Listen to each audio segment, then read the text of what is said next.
356. 356. Last week my voice was so bad, I heard rumor that there was 5 people fainted on YouTube listening to it, so I don't know if it's that bad or not, but it's got to be a little bit better this week.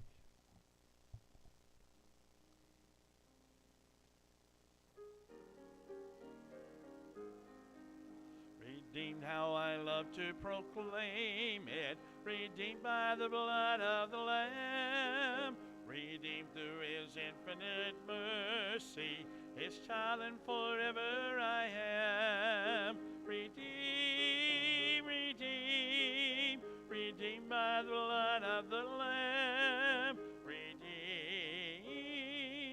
redeemed, his child and forever I am. Redeemed and so happy in Jesus, no language my rapture can tell. I know that the light of his presence with me doth continually dwell. Redeemed, redeemed, redeemed by the blood of the Lamb. Redeemed, redeemed, his child and forever I am. I know I shall see in his beauty the King in whose law I delight, who lovingly guardeth my footsteps and giveth me songs in the night. Redeemed, redeemed, redeemed by the blood of the Lamb. Redeemed, redeemed, his child and forever I am. Brother Kermit, would you pray for us?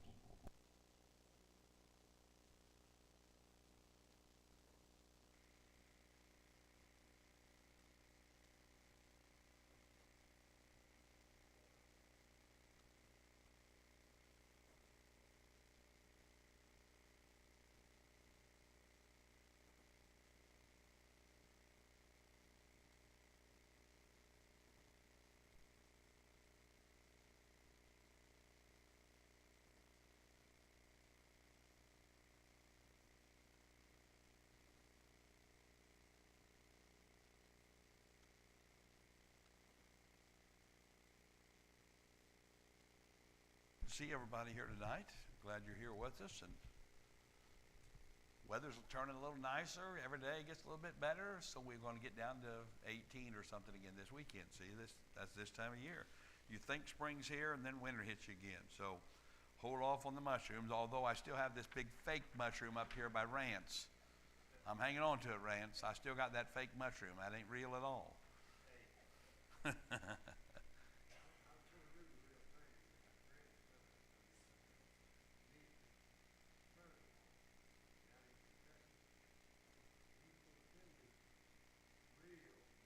Yeah. Well,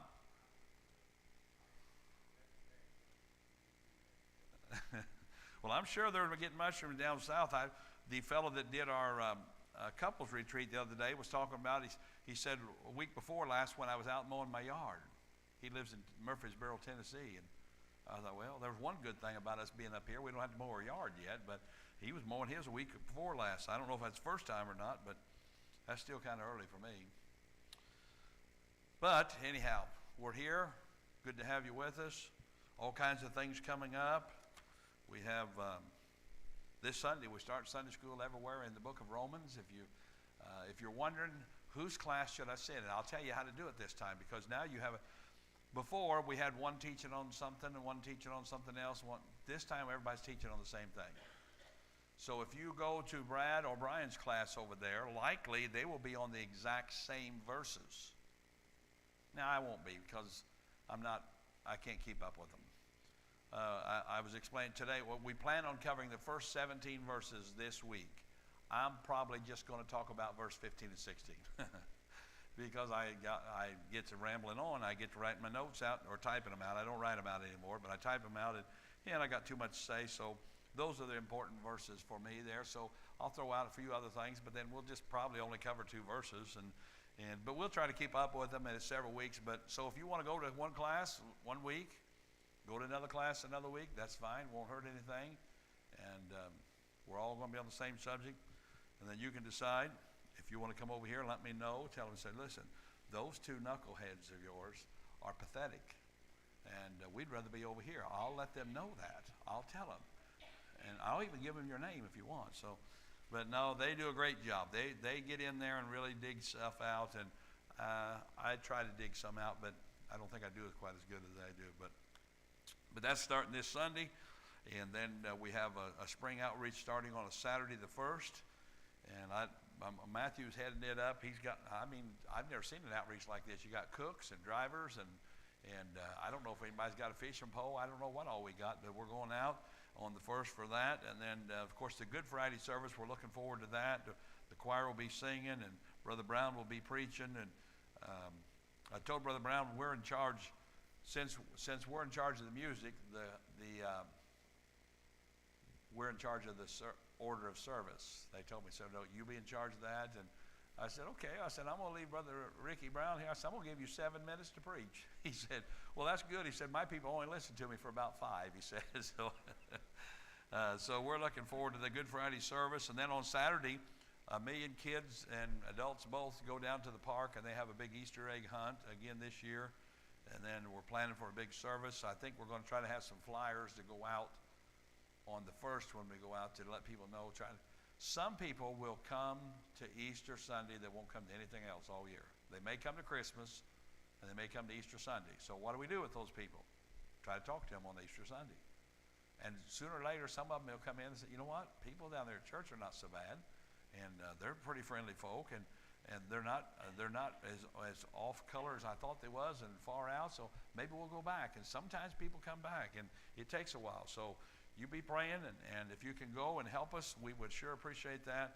And we're looking forward to what the Lord is going to do for us. I like full houses, although I get nervous when we have a full house, because I remember we just built this building, and I see full house, and I think, oh, starting again, more building. I don't think I can handle that. Of course, I didn't do anything in the first place, but still, it gets to your nerves when you're in charge. What else going on? Well, that's all of them announcements, I guess. Let me update you on some things going on the prayer list. Sister Kay Bean was supposed to have surgery next Wednesday, I think, on her ear, but they called and said we're going to do it this week. So they went yesterday and had it done this morning, and I sent them a text a while ago, and they said everything went well. They're on their way home. So let's pray that this time it works, because last time everything they put in, I don't even know what they call all that, but they put it all in there, and then it just fell out. So they had to do it again, all the way to Tennessee somewhere. So that's not fun.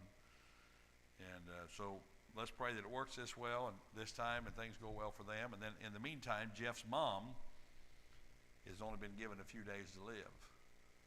And but I went up there yesterday at the hospital and sat and talked with them, and I think she's going to live more than a few days. She had a lot of life. I asked her daughter when she was just leaving. One of her daughters was just leaving when I come in, and asked her if she was asleep or awake. She said, well, she's kind of in and out. So I went in, and I said something to Jeff's dad. As soon as I did, she raised up, well, hello, Wes. And she started talking, and we told stories, and she laughed, and he laughed, and she just seemed like she was completely wore out, but her heart's given out, and so everything is shutting down. But she's doing well. She's ready. She'd been watching on YouTube for a long time, and we was telling the story about. I was telling about somewhere I went. I was talking to somebody, and I said, they even knew who I was. And she said, well, of course they knew who you are. You're a TV preacher now. And here's a lady they're giving her a couple days to live, and she's just making jokes and laughs. She said, you're a TV preacher, you YouTube guys.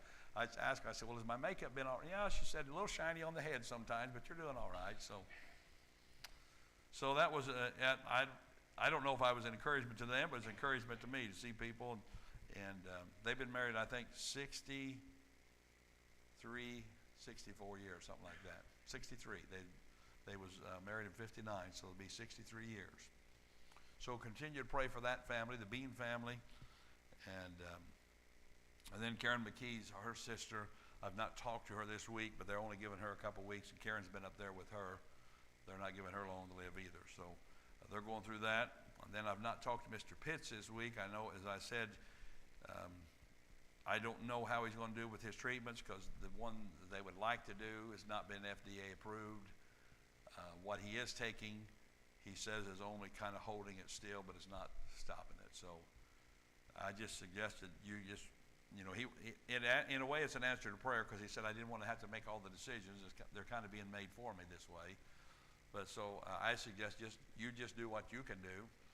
And if the Lord wants to make that other available, he'll have to work. He's going to have to do it. You can't do it. It's something. So, but they need a lot of prayer, and they're going through a tough time, and we'll try to get back.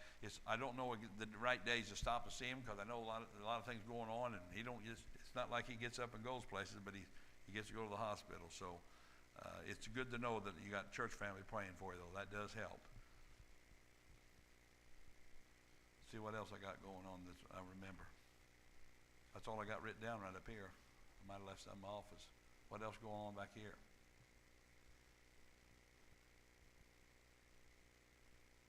Not a thing. We just come in, Brother Randy. Yes, Tom went in. I'm glad I don't have his name on here, so I'll come out here. Tom went in Monday, and they did the biopsy, but he doesn't know anything until next Monday. He said they'll tell him next Monday what's going on, but it's really physically wearing him down. And all this time he thought it was his back, and now they said probably not your back at all. It's probably just that mass on his liver. So it's hard to see outside of the Lord stepping in anything without having a real good result. When they come back saying, "Oh, it's nothing," they usually don't tell you got a mass on your liver, and then come back and say, "Well, it's nothing." So just continue to pray for him. His wife's not been doing real well either, but she's pretty tough. She's been through a lot also. And another one, I'm going to cough here in a minute, and it goes in the microphone, so it's going to hurt everybody's ear. But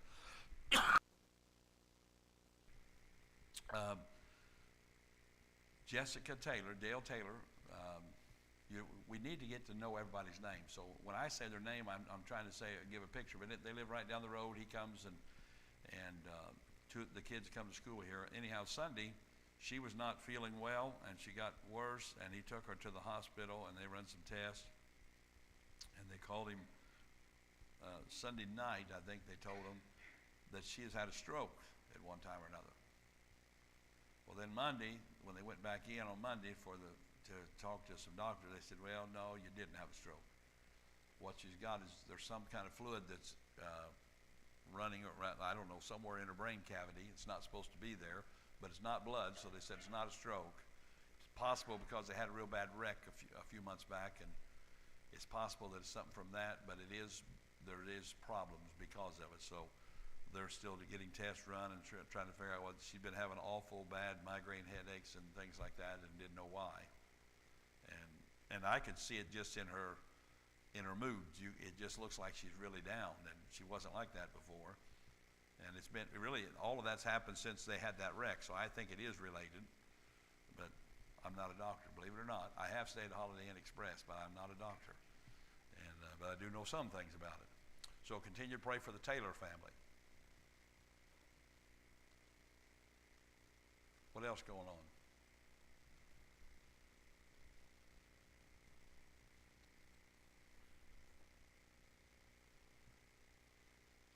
Everybody gets quiet when I quit talking. There's people at home that are listening on YouTube, and they get on to me because I don't repeat what you guys say sometimes. Yes, ma'am.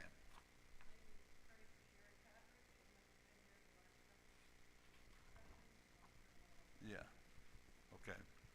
Yeah, Sherry Patrick. She's got some things going on that she needs her prayers. Now, she was here. Was she here at Seed Line last week? Yeah. Okay.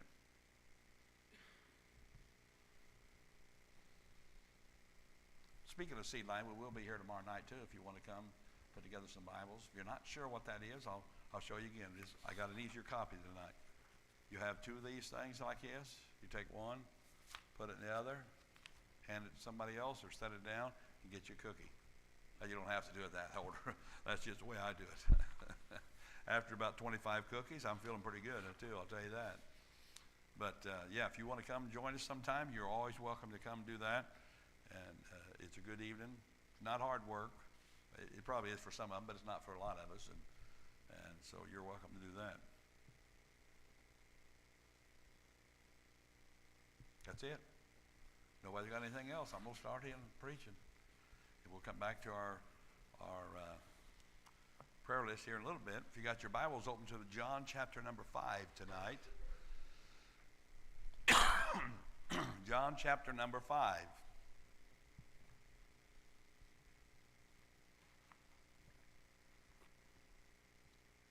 Now we got two fellas in here that heard part of my sermon today. I don't know what made me talk about it. We were talking about something, but I got into my sermon, so they'll probably just doze off to sleep, knowing they've got it all. One of them, I think, sleeps through the sermons anyhow. I won't mention his name. His initials is Brother Price. And but we started a thought last week that I called "Making Your Life Count."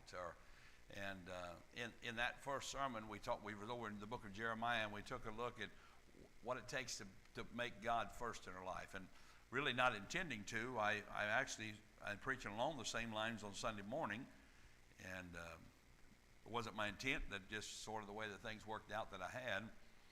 But I mentioned last week that in order for us to put God first, there's always things that are there that are roadblocks. We have to get them out of there. And he mentioned there in Jeremiah some of those roadblocks. He said, the wise men, they kind of depend on their wisdom. And you and I know people like that. They're highly intelligent, but they don't think they need God because they're too smart. Well, that's not true. So that's a roadblock to them being able to put God first. And for those who are might, he says, those who are mighty, they depend on their might. And those who have riches, they depend on that. And so all those things are roadblocks. And if I'm going to put God first, I got to find a way to get them out of there.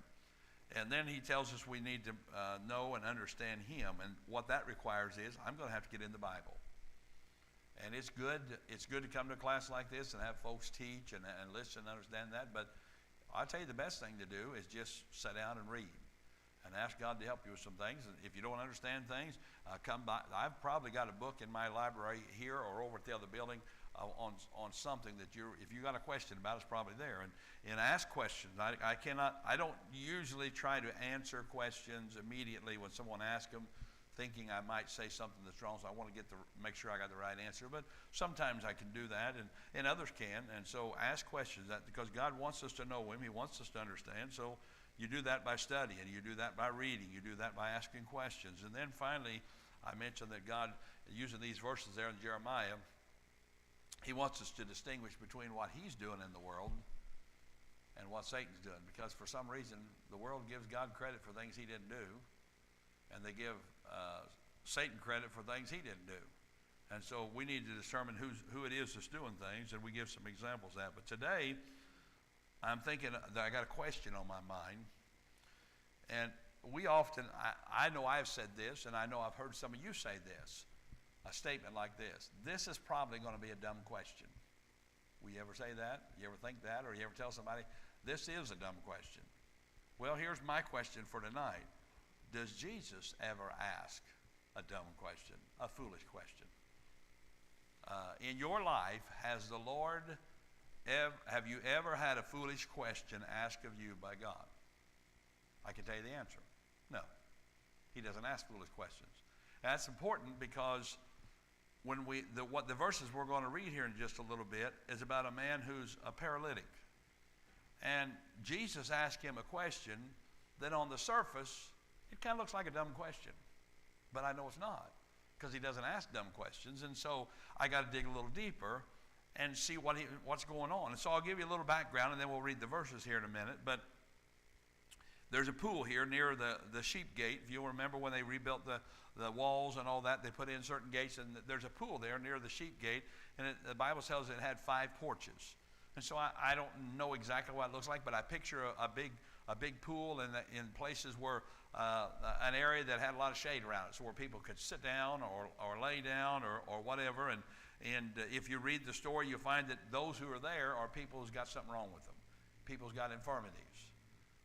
People that probably didn't have a lot of doctors and things as much as we do in these days, and I'm sure they didn't. And so if they had something wrong with them, and they was there at that place, and there was a specific reason for it, because the Bible tells us that, and we're going to read this verse after I go ahead and tell you a little bit about it, but it tells us at a certain season an angel would come down and stir the waters, And then the first person in would be the one that God would heal that person by the stirring of these waters.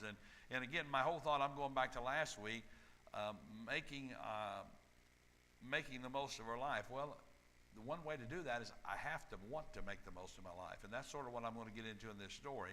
So after the waters are stirred, someone gets in, they're healed. And then we're introduced in that story to this paralytic man who's been there for 38 years. And that's what caught my attention reading it. I've read this a million times. I've thought about it, and there's a thousand different ways to look at this, but some things caught my mind this time, and so I thought we'll look at it this way. But it's to this man who's been there for 38 years, Jesus singles him out, and he asks this question, wilt thou be made whole? Does that not sound like a foolish question a little bit in your own mind? Without looking ahead in the text, if you put yourself in that man's place, what do you think you might have said? Now, I know me, I'm a sarcastic person.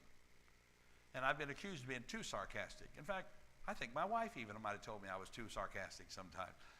But I hope I wouldn't have said this to Jesus, but probably being a man there by the pool, being sick for 38 years, I probably didn't even know who Jesus was, which he didn't.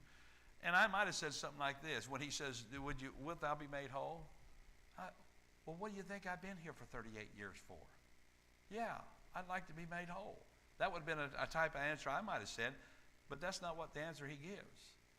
And the response that he gives, in a way, it kind of tells me why Jesus asked this question in the first place. So let's start reading here in verse number 2, and then we'll see what we can figure out. I always try to get 3 thoughts from every portion I read. Last Sunday I only had 2. I messed up, but I couldn't come up with number 3, but I got 3 for tonight. Verse number 2 says, now there was at Jerusalem by the sheep market a pool, which is called in the Hebrew tongue Bethesda, having 5 porches. In these lay a great multitude of impotent folk, of blind, halt, and withered, waiting for the moving of the water. For an angel went down at a certain season into the pool and troubled the water. Whosoever then first after the troubling of the water stepped in was made whole of whatsoever disease he had. And a certain man was there which had an infirmity 38 years. When Jesus saw him lie, and knew that he had been now a long time in that case, he saith unto him, wilt thou be made whole? The impotent man answered him, Sir, I have no man, when the water is troubled, to put me into the pool. But while I am coming, another steppeth down before me. Jesus said unto him, Rise, take up thy bed, and walk. And immediately the man was made whole, and took up his bed and walked, and on the same day was a Sabbath. Now, I'll be honest with you, I think every time I've ever preached on this, I've preached on the positive side of it. And I don't want to be a negative preacher, but I'm going to go on the opposite side tonight, because when I read this story, some things struck me. And the first thought I have tonight is it's possible that this paralytic man, he had no intentions of changing. Just like a lot of people who come to church Sunday after Sunday, year after year, they have no intention of really ever doing anything, changing anything. We have revivals, and people come to revivals, but they, in their mind, many of us don't think, I don't really need this revival. I'm good. Everything's fine. And the truth is, you'll never go very far for the Lord if your mindset is, I don't really need to grow. I don't really need these things. And so here's a man, and I'm trying to think how I would have questioned him. Maybe how Jesus might have said it had he changed things and not said it this, wilt thou be made whole? But I would say this to him, Sir, you've been here 38 years, year after year. And you say someone beat you into that pool, and here you are, you're still a paralytic. Don't you think you ought to change your strategy a little bit? For 38 years, you've been doing the same thing, and it's never worked, so why don't you change? I tell people this a lot. And when people's things going on, and if you continually do the same thing and it doesn't work, well, there's a good reason. Change what you're doing. It's not going to work. And that's what I would have told this fella. And maybe you just need to move closer to the pool. Somebody got him down there every day. I don't know who. I don't know if it's a family member. I don't know what it was. But how about you get right here on the edge of the pool, and as soon as that water stirred, just roll off in it. That was the first thing that came to my mind. Just roll off in there, and there somebody can't beat you that way. Or maybe you ought to go around and talk to the people that's around here.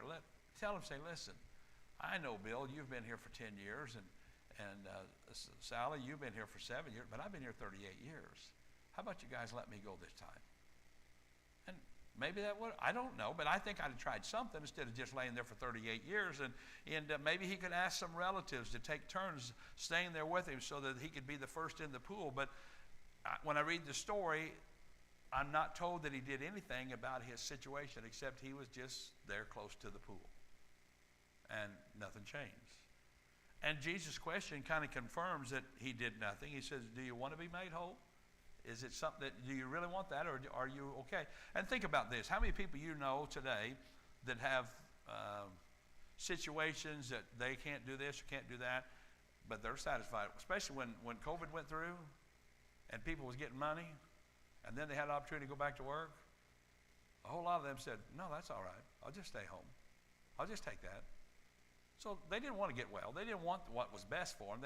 They wanted what was easiest. And you know, he said, well, I'd like to get well, but you know, it's not too bad. I got people bring me out here every day, and somebody feeds me. I get all this taken. I don't know if he wanted to get well or not. And so the question implies, why haven't you done something about your situation up to now? And I have to say that there are many people today that are not different. They're not much different than this paralytic man. Now, I'm not a counselor, especially not a marriage counselor. But I have people come to me. In the years I've been pastoring now for 23 years, so I have people in the 23 years, they've came and they've talked to me about different things. And I sit down and try to, my opinion is worth no more than anybody else's opinion in the world, but the Bible has a lot to say. And if I tell, I remember one lady told me one time, she said, well, what you've got to say is no different than anybody else. What makes your opinion any different? I said, I didn't tell you what I had to say. I said, I just told you what thus saith the Lord. I said, that's a whole lot different. If God says it, I said, it doesn't matter what I say or what anybody else says, that's the way it is. Well, I've done that with people in marriage counseling, and I don't want to do marriage counseling, so don't come to me for it. I'd rather not, but I did that. I sat down and I tried to tell them, here's what the Bible says, and I think here's what you need to at least try to get things back on track. And what they did was nothing. Didn't change anything. Well, what they was doing wasn't working. Then they didn't change anything, so it's still not working. And then I get a phone call in a few weeks, and they say, you know what, it's just not working out. Our marriage not working. I think we're going to have to part ways. And I would say to them, and I probably should say this, and I haven't said this, but I should say, of course it's not working out, because you're not doing what God tells you to do. And nothing's going to work out right if we decided we're going to go against what God says. And so if Jesus was asking this question, he said, do you want your marriage to be well? Do you want it to be whole? Then do some things. And it's not just in marriage, it's in everything. There's people who come to church, not just this church, but many churches, they come to church week after week and their life is a mess. And on Wednesdays and on Sundays, they hear, or they have at least the opportunity to hear from God's Word, practical messages on some things we can do to correct our situations in our life. Not on everything. On Sunday morning, I'm not going to preach on everything in the world, but I'll preach on some subject that may be something that applies to your life. And so God gives us opportunities to learn things, to do things, and for many of us, we don't do anything. And then we come back the next week, and our life's still a mess. And I read that, and I think to myself, when I read this story again this week, how are many of us any different than this paralytic man? 38 years he was like this. That would be tough to me, for 38 years to be in a situation knowing I could get better if I just changed some things. And so really, there's a lot of people today that you might say this way, they're sitting real close to the living water, which can heal their life, but they're not doing nothing. They're just close. I mean, they're coming to church. And I could name you some people, you might know some of them, that in the past and maybe even in the present, they come to church and they do some things, but they're just close, but they're not making the move. They're not doing that. And so in my thought, Jesus has every right to ask him, do you really want to be made whole? Do you really want me to do something? And sometimes at the end of revival services, I be honest with you, as a pastor, I think there's a lot of folks that really don't want to, we come to revival, but it's not like we really want God to stir things up, because we're kind of used to the way things are. We're okay with it, and sometimes we shouldn't be. So if I was honest, I think for some people, and going back to last week, putting God first, some people, God's not going to be first in their life because they have no intention on changing the things that's preventing him from being first. so he'll never be able to be first. That brings my second thought. From these verses, there's a difference between waiting for God to act in your life and do something and making excuses is why you're not moving forward. This paralytic man, he could say to us, look how patiently I've been waiting here. I've been here by this pool and waiting for the water, and when it stirred, and I've been here now for 38 years. And you and I, we have a tendency in our mind to think, boy, he is a spiritual man. This is one spiritual dude right here. I mean, he's trying his best to do this. And he's saying, we'd say, Lord, look how patient he is. I can't be that patient. This man's really got patience. But that's not what he was doing. Jesus' question that, well, wilt thou be made whole, kind of brought the real reason that he was still a paralytic. It wasn't because he was spiritually waiting on the Lord, but rather he was making excuses. As soon as he asked him, he said, well, nobody will put me in when the waters are stirred. He just had excuses. He was doing that. Here's what he says in verse 7. The impotent man answered him, sir, I have no man when the water is troubled to put me into the pool, but while I'm coming, another steppeth down before me. In 38 years, don't you think I'd have found a neighbor or somebody, and I'd have said, listen, I need your help. I'd have talked somebody into doing something, but 38 years, he's there. And so now when I read, I think he's just making excuses. And I think many times in our life, just like this fella, we frame ourselves as being spiritual when actually what we're doing is we're making excuses why we're not moving forward. And this is a true story of some students and I didn't get their names, but they were in seminary. Now, if you don't know what that is, that's the advanced, you went through Bible college, now you're in seminary, you're doing some advanced studies, but they didn't even go to church on Sunday. And somebody asked him why. And here was the reason. All week we study all about Jesus. So we know so much, and we got so much coming in, then there's going to be a time in the future that we're going to have to be at church all the time. So right now we just don't go. And that word comes to my mind again, pathetic. How could anybody, but this was Bible students. This was people in seminary, and they gave the impression that they were spiritual, but what they was doing was just making excuses for not serving God and doing what they ought to be doing. And I've had people come to me, and they've made a statement similar to this. Now, this is not the exact statement, but it's pretty close. They'd say, I've got this burden to teach the youth, but I'm waiting for God to teach me more in my life before I want to start trying to teach others. Well, if God's already telling you to start, he probably thinks you're ready to get in there. Now, you'll never, if you ever get to the place where you think you're smart enough to be a teacher, then you probably should not be a teacher. Because none of us are smart enough to be a teacher.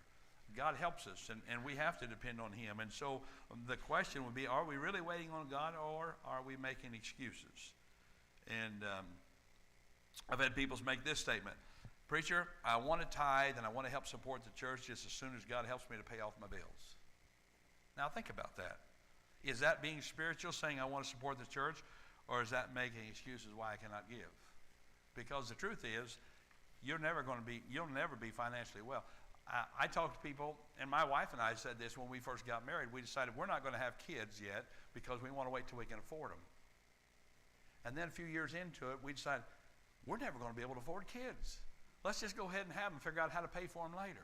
And we're still paying for them. Oh, no, I better not get into that. But that you need to look at your life and see, is that what I'm doing?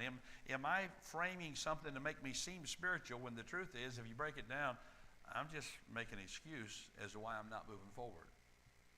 And then that brings me to the third thought that I've got tonight. There's a difference between God owes me this, and boy, am I grateful for what the Lord's done for me. Now again, I might be reading too much into this story, and somebody else, another preacher might come in here and tell me that. You just destroy that. But this is the way I read it this week, and it kind of bothered me when I read it. But look at this paralytic man's attitude after he gets healed. The first thing he does is run to the Lord and say, thank you. No, he doesn't do that at all. He doesn't say anything like that. He just got up and walked. Well, I'll be honest with you. If I've been laying somewhere for 38 years and I can walk, I'm going to get pretty excited. I'm probably going to do a little walking too. But I think I'd walk back around the block and come back or something. But we're not told of any expression of thanksgiving. And I realize Jesus told him, he did what Jesus told him to do. He said, rise up and walk. But I'm trying to think to myself, if I'm 38 years with a really serious problem like this, and all of a sudden a fella comes along and just takes it away that quick, I think I'm going to hug him, even if he don't want me to hug him. I think I'm going to follow him a little bit. I'm going to find out something. And so, but not this man. Verse 9 says, immediately the man was made whole and took up his bed and walked, and on the same day was a Sabbath. But then we're told that he didn't even know who this was that helped him. He went to the synagogue, and the Jewish leaders asked him, and he said, I don't know who he is. And I think to myself, would I know who it was? Look in verse 10. It says, the Jews therefore said unto him that was cured, it's a Sabbath day. It's not lawful for thee to carry thy bed. He answered them, he that made me whole, the same said unto me, take up thy bed and walk. Then asked they them, what man is that which was said unto thee, take up thy bed and walk?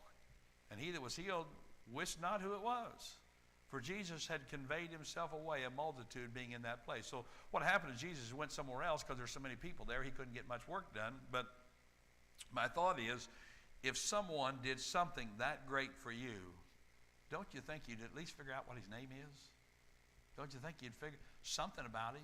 I mean, I'd have to tell somebody. I couldn't help it, and he didn't know. He had no idea, and then maybe this is not a bad thing, but it looks like a bad thing the way I'm reading the story this time. Now, next he turns Jesus into the Jewish leaders. Verse 14 says, afterward Jesus findeth him in the temple. So they asked him, they said, who is this? He said, I don't know who he was. He just told me to take my bed up and walk, and so I did it. So then later Jesus found him and said unto him, behold, thou art made whole, sin no more, lest a worse thing come unto thee. And then what did the man do? The man departed and told the Jews that it was Jesus which had made him whole. Now, he wasn't there where they were this time. I mean, the first time he went in there and they said, who made you so you could walk? I don't know who he was. Now he goes looking for them. He said, hey, you asked me a while ago who it was. It was Jesus. Now that may be a good thing, but my thought is they've already questioned him. And I'll guarantee you he knew when they was questioning him, and they said, hey, you're not supposed to be walking. No one's supposed to heal you today. This shouldn't have happened on this Sabbath day. And all these things they were against. And so then they was trying to find out from him who did it, and he couldn't tell them. Don't you think? I think if it had been me, I'd have said, well, I know who it is now, but I'm not going to tell these guys because they're after him. He went and found them. Hey, it was Jesus. He turned them in. And again, it seems, now again, I'm not telling you this is the way the story is. I'm telling you this way I read it this week. Maybe I was having a bad week. I don't know. But it seems to me that like this paralytic man didn't have a bit of thankfulness in his heart for what God had done for him. And my thought is there's a difference between God owes this to me, and boy, am I grateful for what God's done. You know, there's a lot of people in churches today, and I talk to them, and you talk to them, they think God owes them stuff. Could I tell you, God doesn't owe us anything. He doesn't owe us our next breath. I feel like I'm pretty healthy, but God doesn't owe that to me. He doesn't owe that to any of us, but he gives us a lot of things, and we ought to be grateful for him. And so God's never going to be first in our life if we can't be thankful for what he's done. And so let me make a quick application, and we'll be done here today. I think I'm getting done earlier every week. It's not going to be long. We won't even get the YouTube channel up, and we'll be shutting down. But here's the things that comes to me for this week that we ought to do if we examine these three things. Do I really want to change and live my life for God in a better way? Am I really interested in God helping me when I come to church, when I pick up my Bible of a morning and read, whatever? Am I interested in God making changes in my life? Or do I think, hey, I've been saved 30 years. I've been saved 40 years. I've been saved 50 years. I don't need any more changes. I'm good enough. I think a lot of people get there. The second thing I would say is this. Do I say I want to change, but then I really make excuses why I'm not changing? Because I think it happens a lot. And then the third thing, am I thankful for things that God does to change me, or do I just think that he owes those things to me? Simple thoughts, but thoughts that stand out to me in this story. And again, if I'm going to leave something behind, if I'm going to make my life count, I'm going to have to want it. I'm going to have to want something. I'm going to have to want God to work in my life. Now, with all that said, we're done with that. Now we'll go to our prayer list, and if you've got yours there in front of you, spend a little time praying over that. Thank you again for coming tonight. thank for all those people being on YouTube. There's I don't know how many thousands of people watching on YouTube today. Well, maybe there's like 10, but I just wanted, it seemed like 1,000 when I said that, didn't it? Everybody thought, boy, they might have seen the back of my head or something, but we're glad for all of you, and hang in there. Keep praying for folks. Try to be an encouragement to somebody else. Believe it or not, I went to the hospital the other day to try to be an encouragement to somebody, and I come home a lot more encouraged. I called my wife on the way home. It's just like they'd come visited me. I said, it's amazing if you try to do something to help somebody else, it always helps you better. It always does. I don't know how that is. And even today, I bought a package of cookies, and I wanted to share them. By the time I got done, I'd ate more than anybody else. I felt so much good about it. And it works that way. I don't know how that is. So we better go to prayer before I rattle on too much. You're a good bunch of folks. We'll see you tomorrow. See you Saturday. See you Sunday. One of these days we'll see you.